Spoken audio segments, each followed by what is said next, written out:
विषय हिंदी व्याकरण, कक्षा 7। प्रकरण है उपसर्ग और प्रत्यय। इस प्रकरण से हमें निम्नलिखित शिक्षण संबंधी परिणाम प्राप्त होते हैं। बच्चे संस्कृत भाषा के शब्दों को समझ लेते हैं।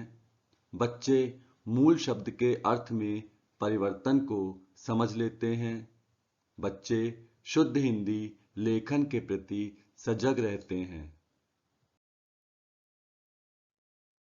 आइए बच्चों, अब जानते हैं उपसर्ग और प्रत्यय क्या होता है।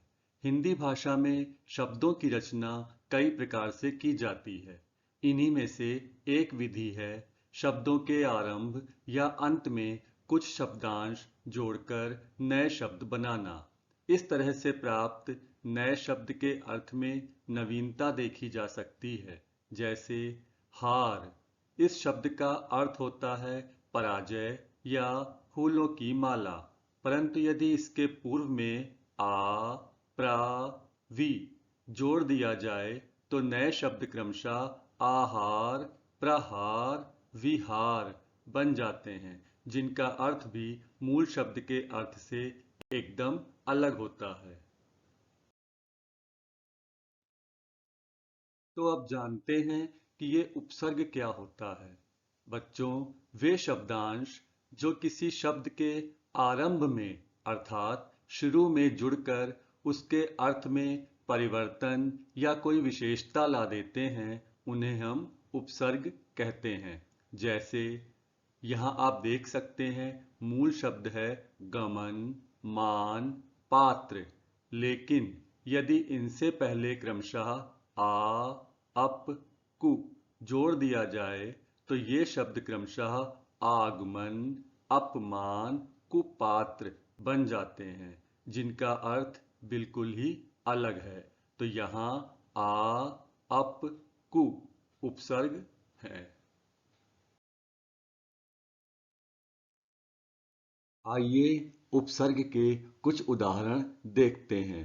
बच्चों, यहाँ शब्दांश आ, अव, उप, अप, अपि, सु, सम, नि, निर, अनु, निस, वि, प्रति, परि, प्रा, परा, अभि, अधि, अति, ये सभी उपसर्ग हैं।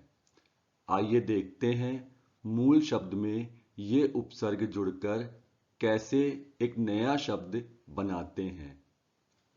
कार से पहले यदि आ जोड़ दिया जाए तो ये आकार बन जाता है। सार से पहले यदि अनु जोड़ दिया जाए तो ये अनुसार बन जाता है। देश से पहले यदि आ जोड़ दिया जाए तो ये आदेश बन जाता है। ग्रह से पहले यदि उप जोड़ दिया जाए तो ये उपग्रह बन जाता है। मान से पहले यदि अभि जोड़ दिया जाए तो ये अभिमान बन जाता है।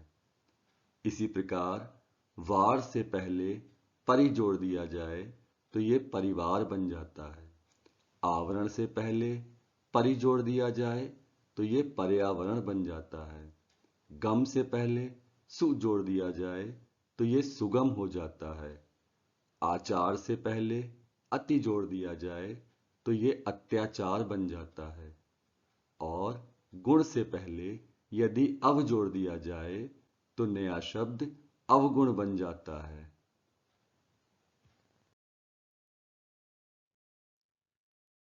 आइए अब समझते हैं ये प्रत्यय क्या होता है। बच्चों, वे शब्दांश जो किसी शब्द के अंत में जुड़कर उसके अर्थ में परिवर्तन या विशेषता ला देते हैं, प्रत्यय कहलाते हैं। उपसर्ग और प्रत्यय में मात्र यही अंतर है कि उपसर्ग में शब्दांश मूल शब्द से पहले जुड़ते हैं और प्रत्यय में शब्दांश मूल शब्द के बाद में जुड़ के उसके अर्थ में नवीनता ला देते हैं।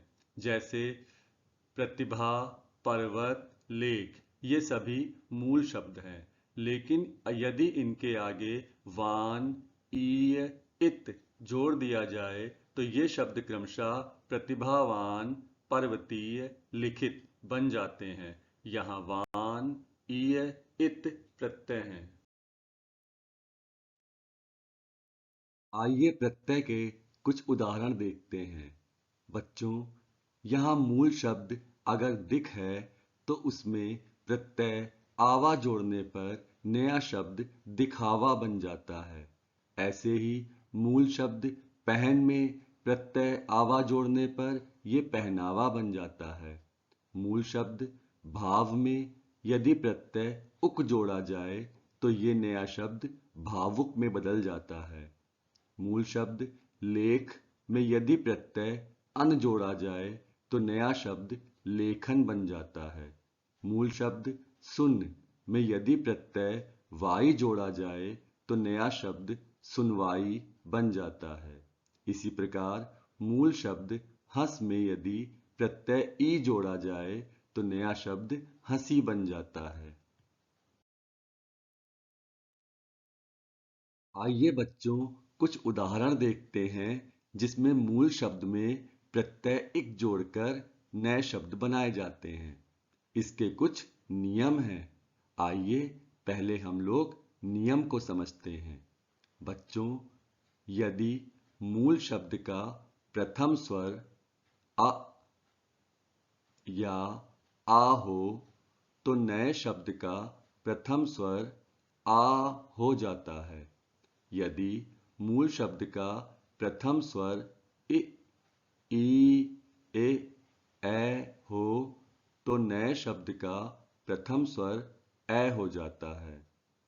इसी प्रकार यदि मूल शब्द का प्रथम स्वर उ, ऊ, ओ, औ हो तो नए शब्द का प्रथम स्वर अ हो जाता है। और यदि मूल शब्द का प्रथम स्वर रि हो तो नए शब्द का प्रथम स्वर आर हो जाता है।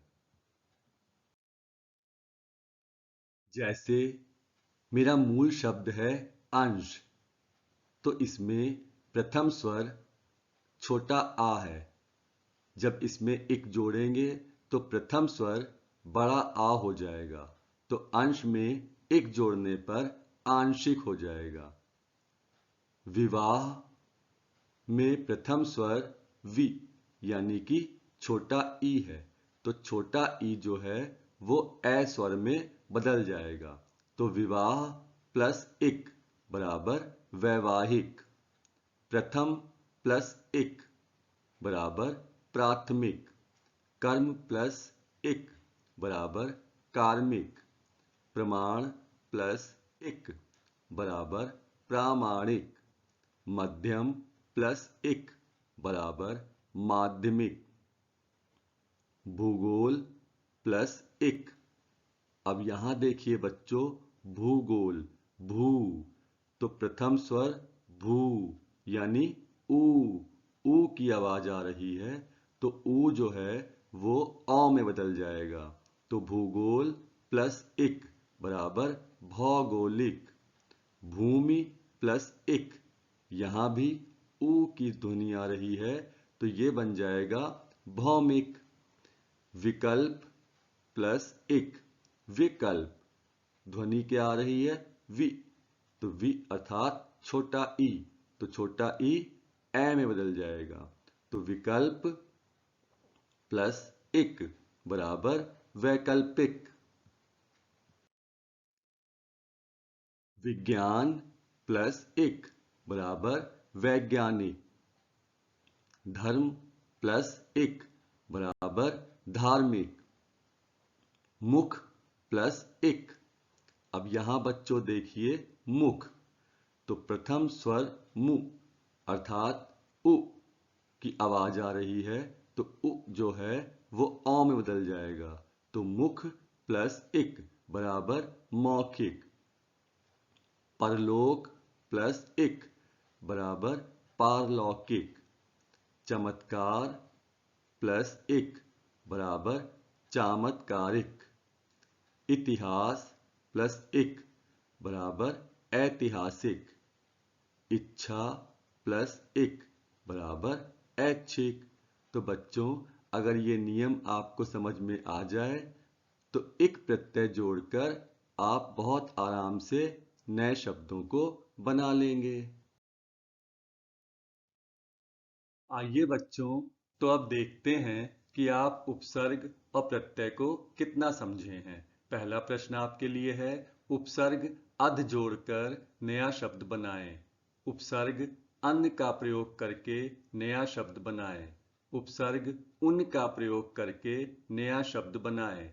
चौथा प्रश्न है, उपसर्ग प्रति का प्रयोग करके नए शब्द बनाएं। पांचवा, प्रत्यय इक का प्रयोग करके नए शब्द बनाएं। छठा, प्रत्यय आस का प्रयोग करके नए शब्द बनाएं। सातवां है, प्रत्यय आर का प्रयोग करके नए शब्द बनाएं। प्रत्यय कार का प्रयोग करके नए शब्द बनाएं। जैसे कार है, इसके आगे क्या लगाएं कि उपसर्ग हो जाए, क्या पीछे लगाएं कि ये प्रत्यय बन जाए।